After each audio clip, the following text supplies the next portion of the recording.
Musically.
Hello and welcome to Relationship Soup. I'm your host, Lisa Hughes. Thank you all for joining me today. I'm so happy to have you. Now, if you have not liked or subscribed or joined Relationship Soup, please make sure you do that across all platforms. All right. All right. So we have a really good show lined up today. Now, I do want to put the disclaimer out there that this show may be a little bit triggering. Okay. Because we're going to be discussing content that may be a little bit distressing, especially if you are sensitive to topics concerning abuse. Okay. So if you are sensitive, we understand, but make sure you join us next time. Okay. All right. So in this episode, I have my dynamic guest back. You have seen him before. His name is Jukobie Russell. And he's going to open up about challenges he faced growing up. And he was mistreated by his mom. So we're going to explore different aspects from his experiences to healing and hurt and any struggles that he may have experienced. So I'm going to go ahead and bring him on. So, hello, how are you? Good evening. How are you doing, Miss Hughes? I am blessed. I'm blessed. I'm blessed. Awesome. Me as well.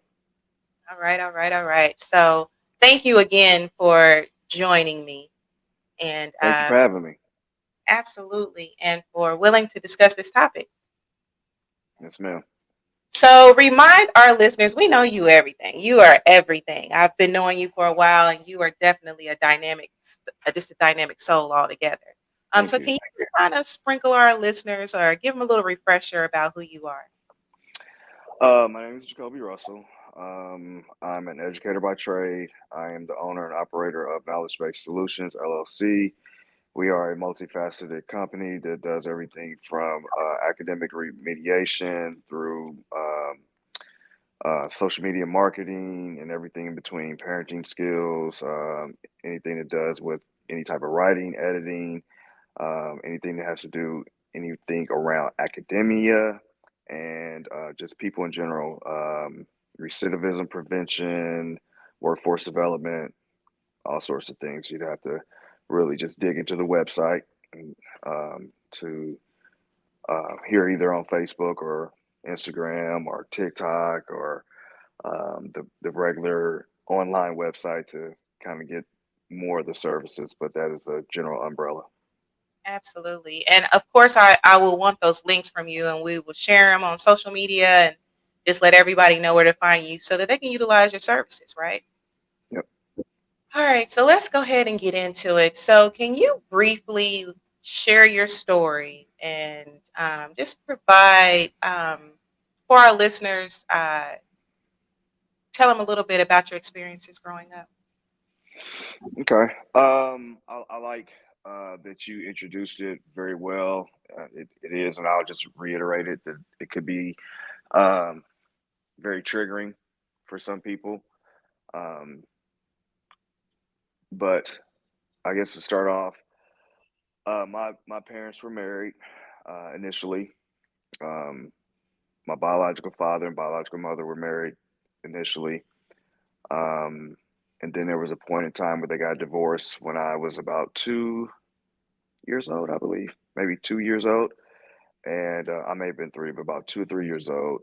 And um, not long after that, um, or leading up to their divorce, my mother kind of went a different direction, we'll say, um, due to some uh, influences outside of the household, her friends, and just, life in general. I'm a 70s baby. So it was a different time period back then where things were a lot more free and open and people were trying different things. And she ended up with a drug addiction. Um, with that came a lot of turmoil with us moving around. I've literally been to probably almost maybe five different elementary schools. I seemed like I went to a different school every year. And that's why one of the reasons why I guess I know so many people in Indianapolis. A lot of people remember, some people remember me from elementary school. Um, but then it transitioned into our home life, and there became um, a time period, a long time period actually, where she was abusive to me.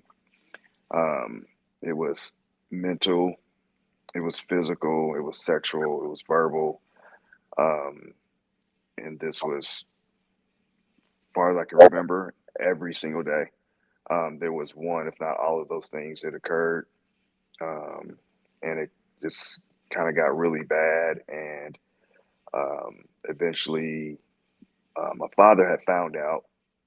As a child, of course, I'm a young kid, and I didn't really know what was happening to me, so I didn't know to talk about it. Um, my father was very faithful as it pertains to his visitation. Every time he had a visitation, I think it was either every week or every other weekend, he would come get me. He never failed at that. And I didn't know to talk about it. I just knew that my dad was here. It was time for me to go be with him, and I was going to have a good time, and then I would be back. Um, so I didn't really know to talk about it. And I guess to fast forward to the future, he eventually found out through my grandfather what was going on, and he got custody of me. So that's kind of the gist of the very early years. Okay.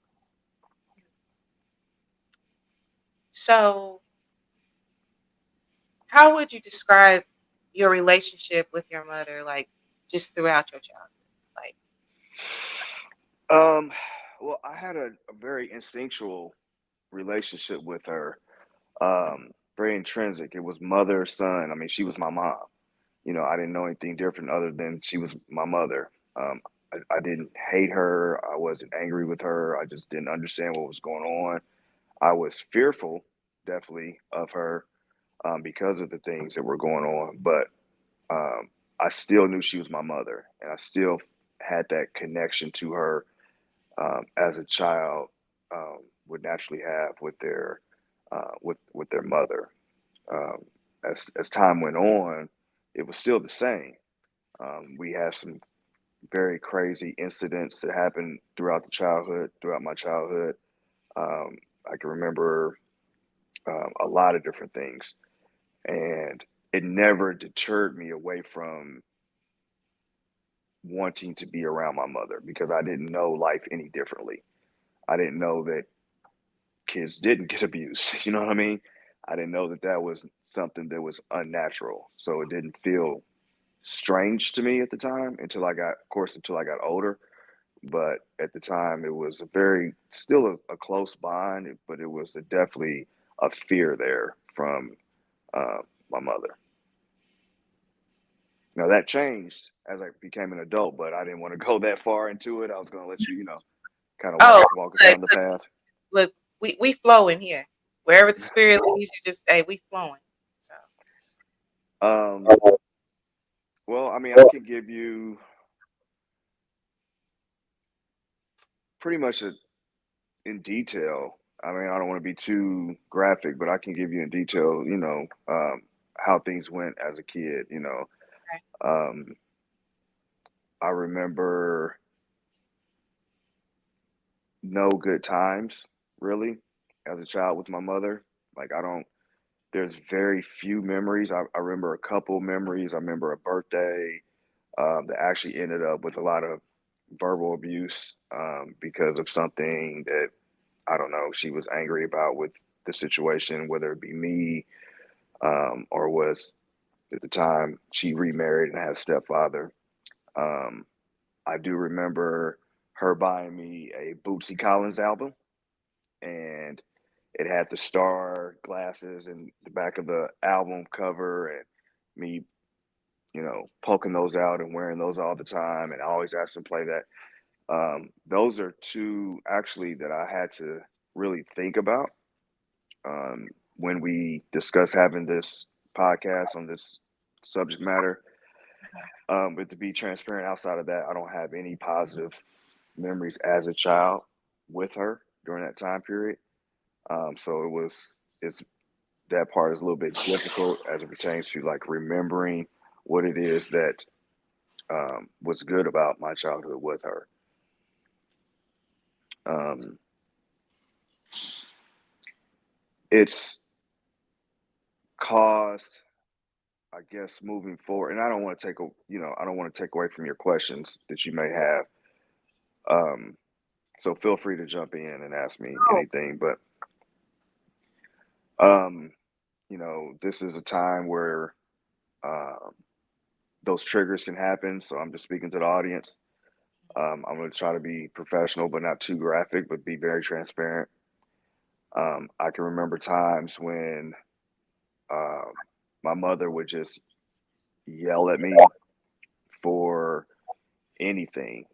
Um, and I don't mean yelling like a normal parent does. I mean just having these fits of rage on me and um, not allowing me to do a lot of things like go to school.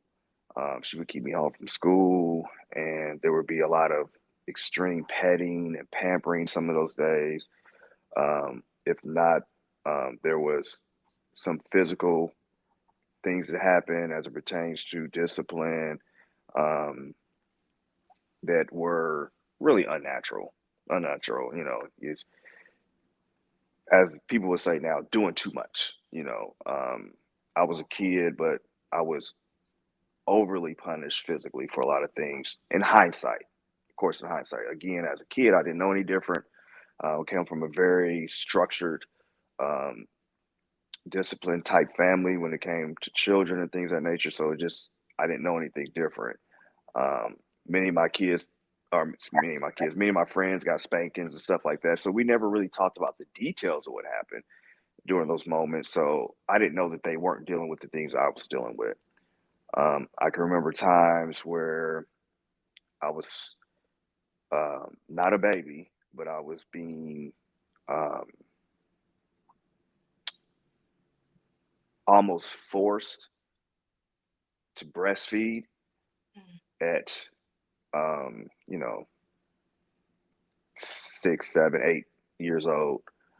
Um, there were times where I remember, again, she was married. She had remarried to this gentleman. I'm not going to mention his name, but I can remember times being all three of us being in the shower together, her making me shower with him.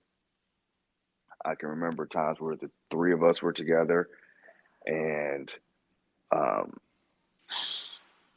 one, and then one time in particular I really remember vividly was there was a time where we were all three in the shower, and um, one parent had one of my genitals in their hand, and the other one had another one, and they were kept going back and forth. I have one, and I have one. Well, he must have two. Well, this went on for several minutes. Well, at least it seemed like in my head, but I didn't know any different. But to stand there, it felt very uncomfortable. But it was like, okay, how many times are y'all gonna keep saying that I have two? How long do we have to keep going over this? So I'll kind of leave that scene there, Mhm. just to give it some context, without going into anything deeper. Absolutely. Um, but just a lot of that going on. Um, the physical abuse over the years. My mother was very transient when it came to residency. She moved around a lot. In hindsight, I realized, it was the the the overtaking of her mental space with drugs, alcohol, and we're not just talking, weed or something. She was on something different. Mhm. And to give some context to that, let me back up just a little bit. Abs- My mother and father are the catalyst to Indiana Black Expo. They were um, Athenian Matulu Shakur of Indianapolis at the time.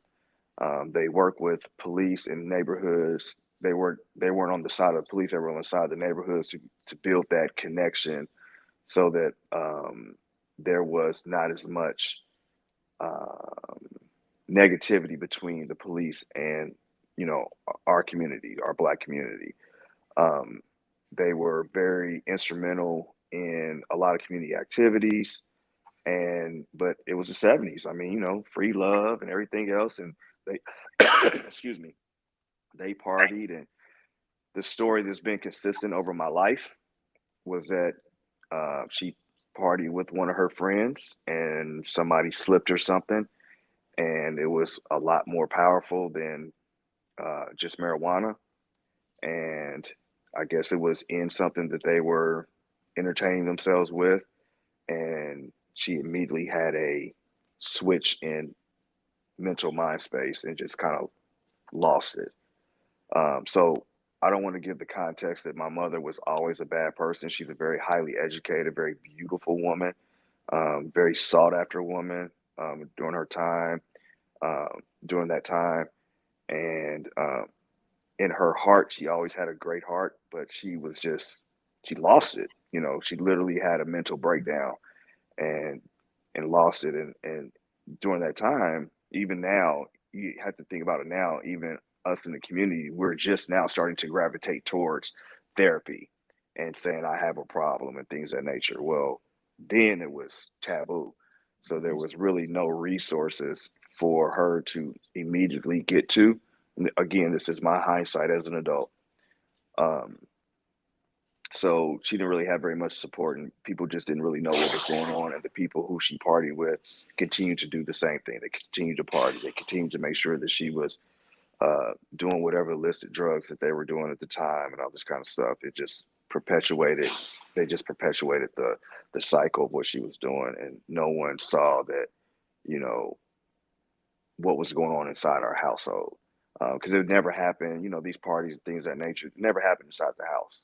mhm. um, these are things I never saw personally. I did see her friends. I do remember, the weird smells in the room, but it was never, an outlandish situation inside the household that I was privy to.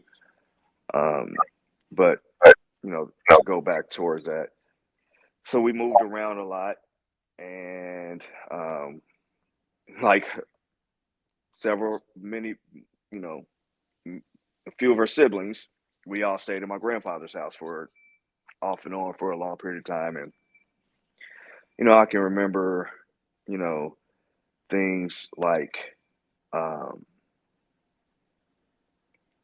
the spankings were so long and so vicious. And it wasn't just a correction, it was like, it was an anger. Um, And then I didn't have to do anything to get these. Sometimes, I could just be chilling, and out of the blue, here she come. You know, um, and it was just kind of weird, kind of crazy with that, whether it be a violent attack, or if it was a sexual attack, or if it was a verbal attack, or something of that nature, or a physical task I had to do. Mhm. So it was just kind of out of the blue. Um, but I do remember several things. I remember um, at one point we were living with my grandfather, and she was angry with me about something, and I was trying to get away from her. And because I felt like I was in danger, and I was literally trying to run away from her, and I started running up the steps of my grandfather's house to the we stayed upstairs, and she literally pounced on me and bit me in my back. And I still have that. I'm sorry. I Oh, don't know you're if fine. that okay. Still have that mark on my back. I still have several marks on my body from, you know, that time period. Um, and at that point, I think it was that day. It may have been that day, um, that my grandfather, God rest his soul, called my father Mhm. because he realized what was going on, and she was, you know, spanking me so hard and so much and so often that I remember my grandfather getting his belt and start spanking her like, "Do you want to be treated like this?" Mhm. And from what I understand, he called my father and said, "You need to come get your son before she kills him." Oh, And um, I remember being down the street playing with a friend, and we were just hanging out, and my two sister cousins, I call them because we kind of grew up together like that, mhm. and my we they came to get me from my friend's house, and they were like, "You need to come home." I'm like, "What's wrong?" And they had this look of worry on their face. I've always been really connected to energy. I didn't know Mhm. what that was until I got older, but I had, I knew something was wrong. And I'm like, "What's wrong?" And they're like, "You need to just come home right now. Come on, come on." And they just had this look of worry on their face. So we get down to my grandfather's house, and the police car is outside the house. And the first thing I asked is my mother in trouble? Mhm. And is she going to jail? And they were like, "No, just come in the house." And I had to come in, and my grandmother and grandfather at that At time time had had some clothes some together close for together. me, and they were like, "You need to go with him." And I didn't know what I was doing. I was just like, start crying, of course, really, really bad. Cop is trying to console me or whatever. Said, "Hey, it's okay. I'm gonna take you over to your other grandmother's house," which was my father's mother, and dropped me off there. And I don't know that well, see, this is during the time, again, we're talking 70s. There was no cell phone. So my father would call his mother, pretty regularly, I think, on his lunch breaks and stuff like that, just to check in, or whatever the case may be. And I think she called him at work, and they went and got him, and she was like, "Guess who I have here?" And I remember her telling me this story a million times. She was like, "Guess who I have here?" And I guess he said, "Who?" And she put me on the phone. And, from there, it was, I guess it was somewhat ordered, some kind of way, Mhm. um, that he couldn't actually come to his mom's house while I was there at the time until there was like a court date set, Mhm. and for custody. And I do remember it being a very short turnaround. I do remember there being a whole lot of intensity in the house about, no, this needs to happen now. We need to, you know, get this together now. He's not in a safe environment. You know, this court case, or, going to court, getting this court date set, needs to happen really soon. I do remember that in hindsight. And it was maybe 3 days later. Um, we were in court. My grandmother took me. My father walked in. Course of proceedings started to happen, and um, my mother wasn't there. And I remember my father telling the judge, like, she's not coming, or she's not here. Let's, speed this up. And he was like, I remember the judge giving a certain time period, said, Mr. Russell, if she's not here by, I don't know what time it was, by such and such time, I will award you full custody. And so we literally sat there and we sat there. And I remember looking back at the door, like, she about to show up. I don't know what's going on, but I know she's going to come, you know, but she never showed up. Mm-hmm. And I remember the judge saying to my father that he's awarding full physical custody, 100% to him, ordering that she is not to have any visitation rights with me until she was to get professional help. And that had to be reported back to the court and had to be approved, and all that kind of stuff before she could see me. I remember walking out of the courtroom with my dad and out into the parking lot, and he was just exuberant. He was just so happy. He was just hugging me and all this kind of stuff. He was just so happy. And I didn't really get it. Okay. You know what I mean? I didn't really get it until like we started to ride away and I didn't leave with my grandmother. I left with him. Mm-hmm. We did meet back at my grandmother's house because my father was quite the gentleman, but he was living with his mom at the time. This is a different era. You could do that. He was working full time at General Motors. You know what I mean? So he was doing just fine. It's just that he stayed at his mom's. A lot of people did that. Mm-hmm. Um, and we met back up at her house, and him basically just telling me, and my grandmother, and thank God, God rest her soul as well. My great grandmother was in the same house as well. Um, and them just saying that I was going to be with them all the time now, that I didn't live with my mother anymore, and so that again broke me down in that moment. It was like, what? What do you mean? And I didn't understand. And to be quite frank, my grandmother and great grandmother, my father did not pull any punches. They was like, your mother is crazy. She's Mm-hmm. doing, you know, what's been going on? Have you been doing this? I remember my grandmother looking at my body, telling me to, take off my shirt or whatever, and just like looking at me to see if I was physically okay. Um, because she wasn't aware totally of what was going on until around the court situation was happening. And it was like, you're not going back there. You know, we're going to take care of you. And, you, my son, et cetera, et cetera. And I just broke down. I just started really crying because I was like, you mean I'm not going to see my mother again? And then, I mean, he didn't hold any punch. He's like, she needs some help. And when she gets some help, you can go see her. But until then, you're not going to see her.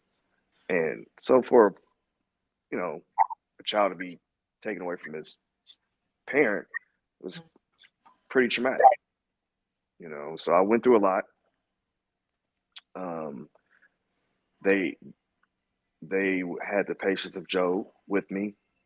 Um, I did crazy stuff, transitioning from that very abusive environment, um, and actually to a father whose answer to any discipline was a spanking. So it's like, what's the difference here? In my, in my head, I'm like, what's the difference here? Y'all said that she's crazy because but you spanking me every time I do something wrong. You know what I mean? So it was just kind of like confusing to me, and I did crazy stuff. I didn't try to burn down my grandmother's house, but they used to save newspapers.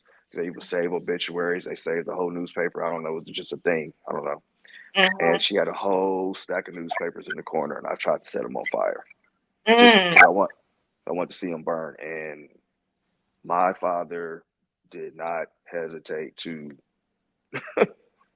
almost bring me to Jesus. You know what I mean? So different stuff like that, and I went through a lot. Because after he got custody of me, that's when he decided that we were going to move out and stuff like that. And again, we kind of not really transient in a way. It's just his decision that we went and stayed in different places. But I went to different schools. I remember I still had the lead marks on my hand here and here, where I sharpened a pencil on both sides. And then this is how God works. I was sharpening a pencil on both sides. And I decided to stab this little kid in his butt with a pencil, and I ended up stabbing myself at the same time. Wow. Yeah, so mental crazy, and I did it 2 days in a row. You know what I Mhm. mean? And with both hands, and so it was just stuff like that I was going through, and my father didn't know how to correct my behavior, Mhm. so he eventually took me to a psychiatrist, and I remember the psychiatrist extremely well. I remember the house and everything. I can still pick out the house and everything that she had her practice in. But I remember one of the things I do remember is our last session that she talked to him. And in hindsight, as an adult now, I remember that she more or less helped him to help me versus helping me to get over what I was had went through, if that makes sense. It does. Of course, it was a traditional draw a picture and where were you touched and what happened and all this kind of stuff. And I remember her saying to him that he has a lot of patience. He has an extreme amount of patience um, for any person, and he was very open about the things that he talked about, and her saying some things to him to help him parent me. And I remember that the punishments, the physical punishments from him became less. They were still there, Mhm. instead of every single thing, maybe it was just the major things at that time. And, you know, he has a very big heart. My father has an extremely big heart. Um, and of course, I was asking about my mother and my family, my cousins were like, when can we see Kobe? When are you on, she's not here. Can you just bring him over here? Can he stay tonight with his cousins? They miss him because we grew up together like brothers and sisters almost. And he agreed to let me go stay in places where they were at if my mother was not going to be there. And they had to make sure that she wasn't going to be there. But it got to a point where I don't know if it was communication between him and her or him and the family, my mother's side of the family, but they were like, I remember him taking me to her and let me stay for like an hour. And this happened twice. And the same incident happened twice. When he came to pick me up, she didn't want me to leave. And she would grab me and pick me up. And she would run out to the street, which at this time I grew up in Indianapolis, was just south of 38th Street on Keystone, like literally not even a half a block down, like almost close to the intersection, just slightly down from there. And she would threaten to throw me into traffic, or she would threaten to throw both of us into traffic if he came any closer. Because I remember him yelling and all this kind of stuff, and I remember traffic stopping. And of course, it's everybody's not stopping and slowing down. So I remember cars zooming around and her threatening to throw me into traffic if he came any closer, and him yelling and crying and all this kind of stuff. And I don't know what made her, but eventually she released me and I got back to my father. And after that second time, he never let me see her again. Um, so I've spent probably fourth grade,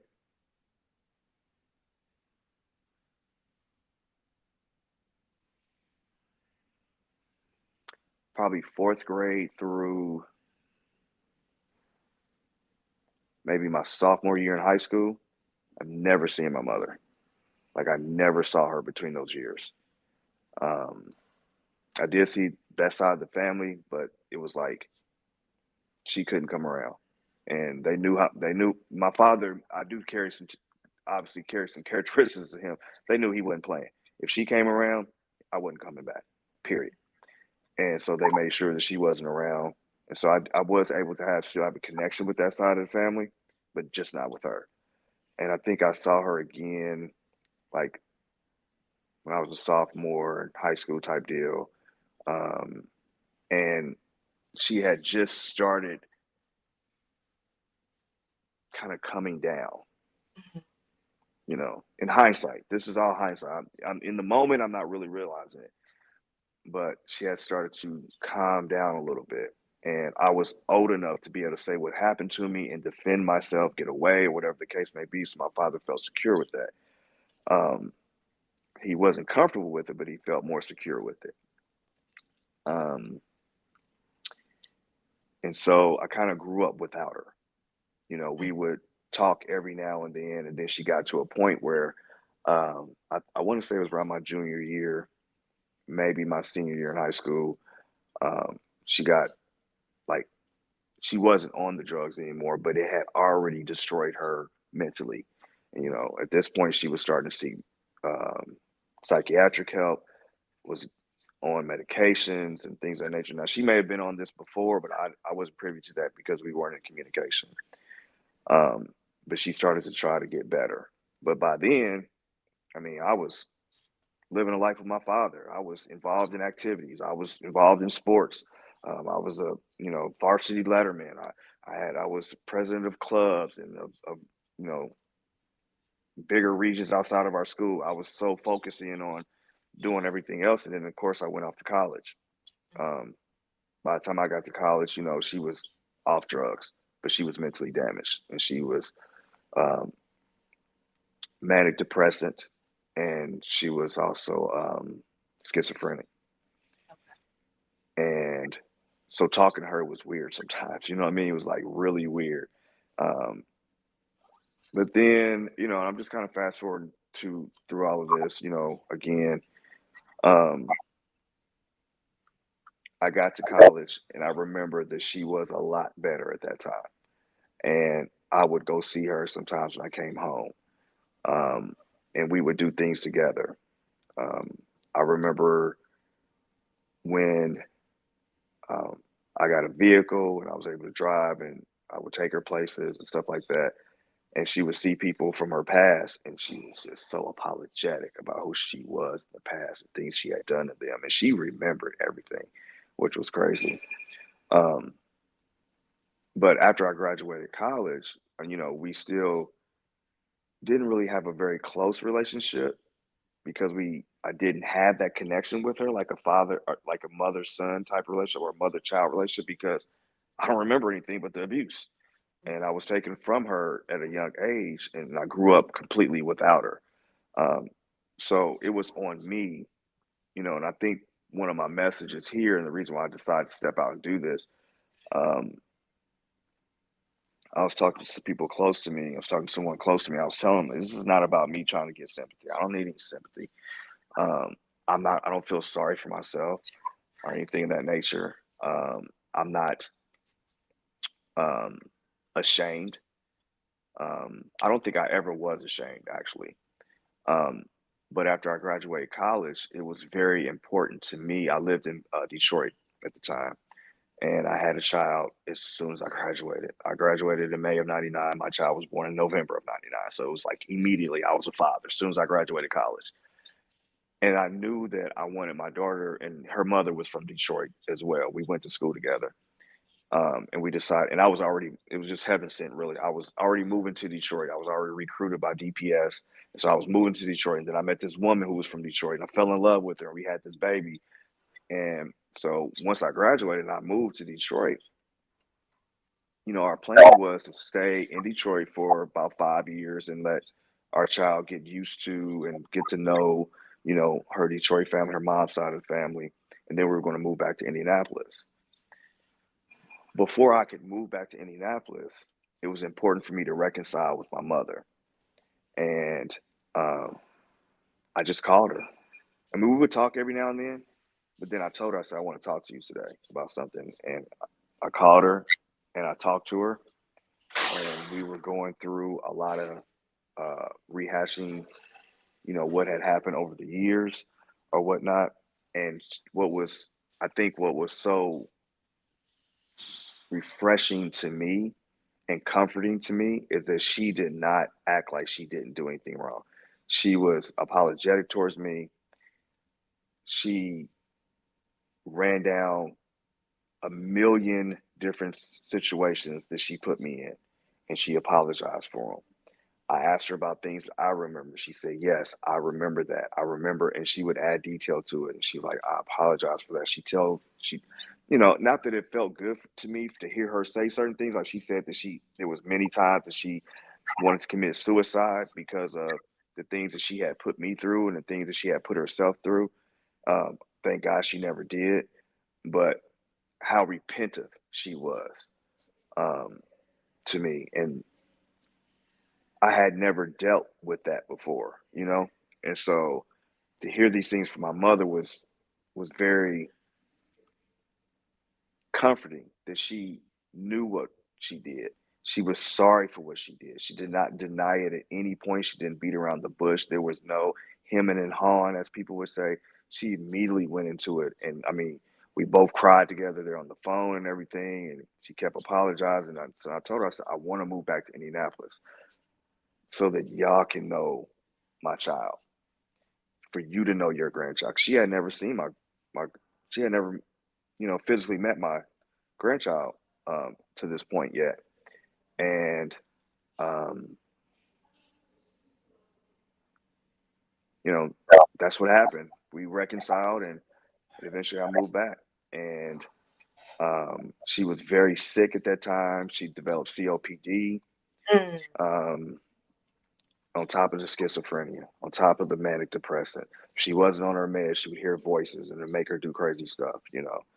Um, but she stayed on her meds and everything like that. And, you know, without getting into too much of her story on how she left this earth, I mean, it was through not necessarily natural causes, it was because of COPD, but um, we reconciled and I took care of her um, on a regular basis. And then when she really got sick, I mean, I was there for her every single day. I forgave my mother. I forgave my mother probably through that conversation. I forgave my mother before that conversation, but I truly forgave her after her and I had that conversation. And so I was done. I never brought it back up to her. I never said anything to her about it anymore. I didn't say, "Oh, remember that time?" Or, you know, I like, even to this day, the age that I am, I don't have any, like, let's say, for instance, a person has 100 dreams in a year. I would say probably 95 of my dreams, 95 out of every 100 dreams I have are all nightmares and Mhm. they're not like, oh, something scared me. They're like extreme nightmares where, you know, people are trying to kill me, or there's an extremely loud noise that just won't go away, or, I'm falling Mhm. and from a height or something of that nature, or someone's trying to beat me up, what I'm saying, whatever the case may be. It's always something very, very, very, very, very traumatic, you know.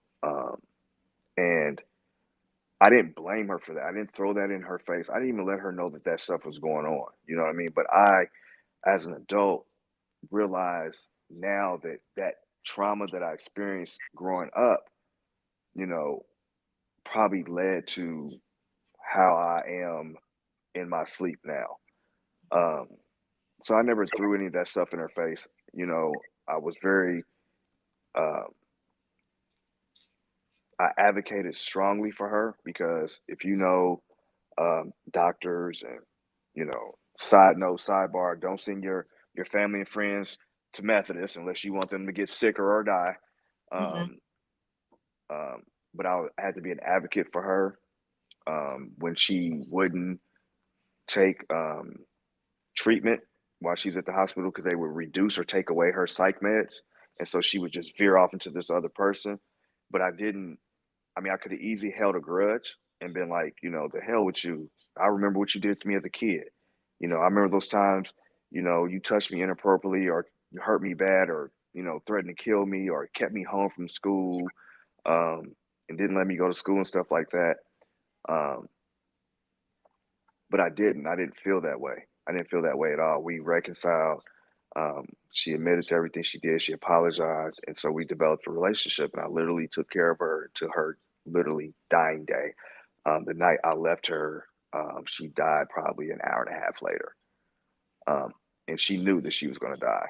And she, pretty much gave in. And during that moment, I remember me coming to see her. And of course, as a child, you're not gonna tell your parent, "Oh, it's okay. Yeah, if you want to go, you can go." You're like, "Nah, mom, you're gonna be fine. We're gonna keep working at this rehab. We're gonna keep getting it. We're gonna keep getting it. We're gonna keep getting it until you're ready to go back home and live on your own." 'Cause she would refuse to live with me or anyone actually. That she wanted to live by herself. And I just remember her grabbing me, telling me to sit down on the bed in front of her. She sat up. She sat down on the bed in front of me, or I sat in front of her, and her just holding me, and she kept rubbing me and kissing me and telling me that she loved me and that she was sorry and all this kind of stuff for things she put me through. And I was like, "Mom, I don't want to talk about that. We done with that. We're over that." And she just was adamant about telling me how much she loved me and how sorry she was. And I stayed there for a couple hours, and of course, I left because I was literally going from work to another job to wherever she was at, whatever facility she was at, and I would stay with her almost every night till she went to sleep. This night, I didn't stay with her until she went to sleep, and she didn't tell me to leave, but she encouraged me like, "You got to work tomorrow. Blah blah blah blah. You just got off your second job. You got to be at work in you know She's like, "What time is it? You got to be at work in 6 hours. You need to rest, whatever, whatever." And I was like, "Okay, so I'll see you tomorrow." And I remember her pausing, looking at me and said, "Okay." And before I could wake up, before I even made it, back to my own home, they had called me and said that, she was gone. And, and of course, it was hurtful, but I was so glad, you know, that I was able to reconcile with her. And I think that's what's important about my message is that some people you can't forgive. You can always forgive because of God. You have to in order to forgive to get that out of your own self. But I do believe that in rare cases, maybe that people who do things wrong to you, they know it and they're truly sorry. And giving that person opportunity to receive your forgiveness is healing Mhm. for you, for that person. Because like I don't really hold grudges, and I can't. I know I can't carry that type of you know negativity in my heart, and so I just encourage others. That when someone wrongs you, unless they are unapologetic about it, and they want to continue to wrong you, to try to forgive, to try to move forward.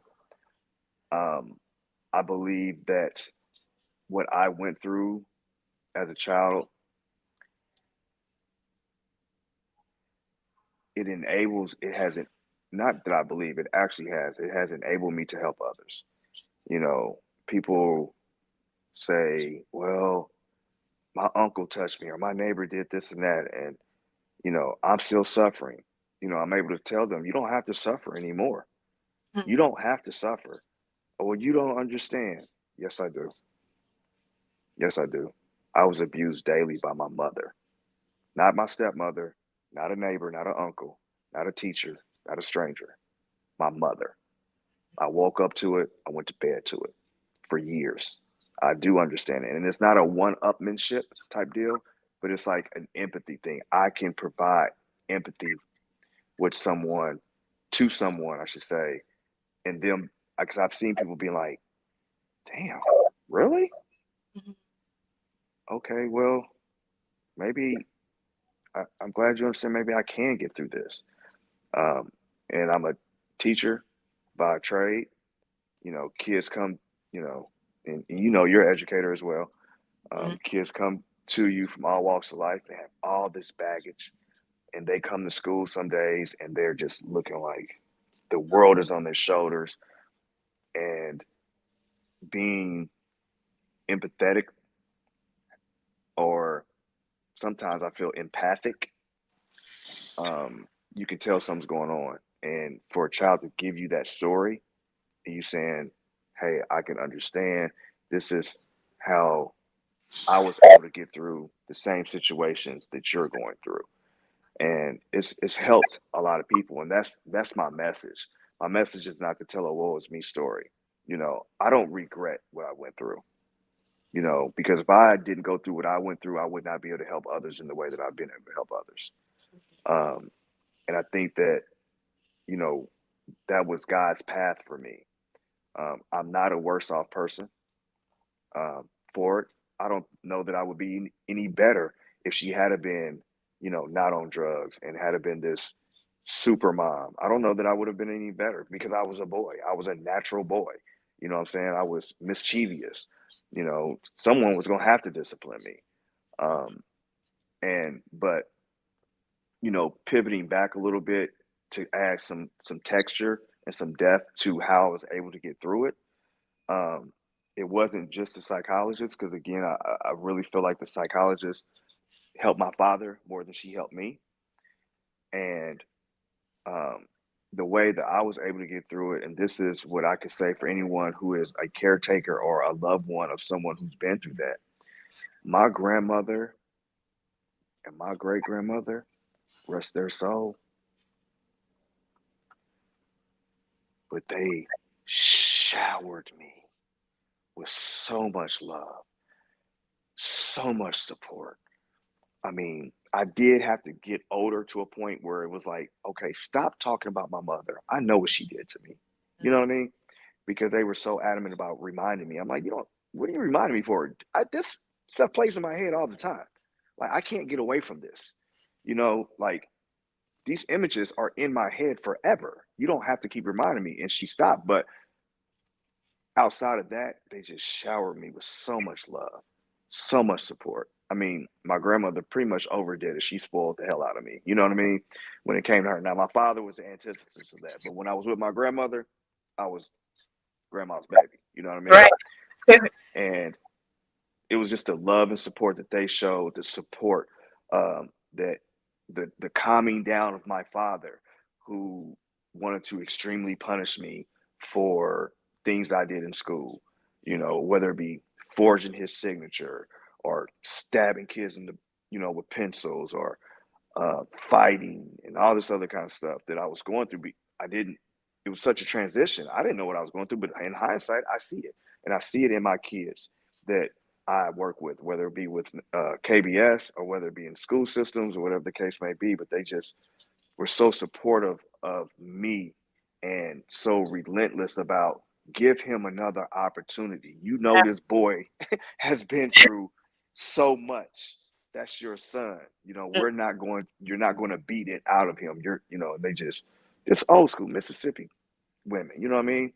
And they just, I can't say enough how much love they showered me with and support that they gave me and how to anyone else. And it got to a point, and I'm not going to mention no names, but if anybody in my family on that side of the family is watching, you know what I'm talking about. It got to a point where there were a couple people in my family that just did not like me because of my grandmother and my great grandmother would never say anything bad about me.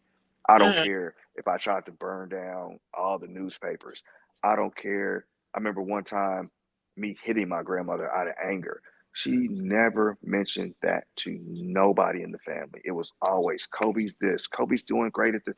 And I got a sense of, damn, maybe I am good.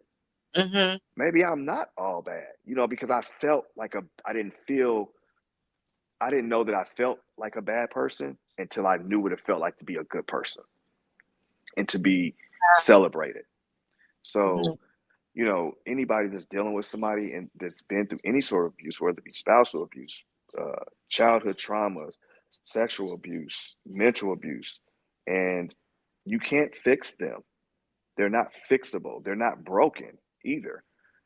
And I think a lot of times we try to fix people, and I have this problem too, where I want to fix problems for people that I care about. They didn't try to fix me.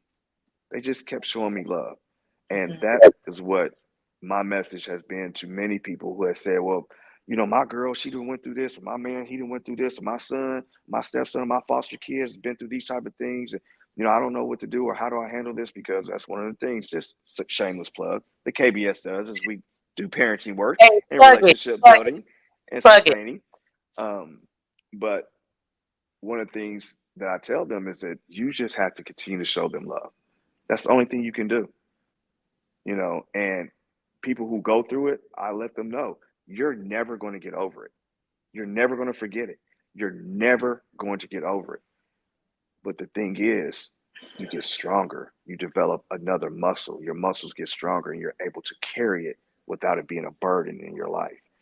There are a lot of people who would say, oh, you went through this. And I've seen it in their eyes, even when I've talked to clients. I've never told any of my clients this, but when I've talked to parents in schools and this and that, or just talked to other professionals, and they look like, oh, you're going to repeat those mistakes. Like, no, excuse me, look at my child, Mhm. ask her. Trust Mhm. me, I ain't repeated none of that. Now, I may yell at her. I may not have been always right, what I'm saying, with how I redirected her and stuff like that. But, I mean, my child got, what, maybe one spanking from me as a little baby, and it wasn't even no spanking. It was just like a stop type deal. Um, but they would look at me and people would question me in a way that made it seem like I, I was going to exhibit those tendencies on others. Um, and I'm like, no, you don't lash out. That's not necessarily the road that everyone takes. Some of us just get stronger. Some of us just carry it, and you never know. Like, I'm sure if when this airs and people who know me, they're gonna be like, "Damn, I had no idea." And that's not, again, that's not my move. My move is to let people know that you're going to get stronger if you allow yourself. You know, I know probably one of the questions people will naturally ask is how. Mhm. Mhm. Mhm. You surround yourself with a good support base. You don't surround yourself with people who are going to continue to throw that in your face, to allude to it, not run from it or ignore it, because it's going to come out of you sometimes.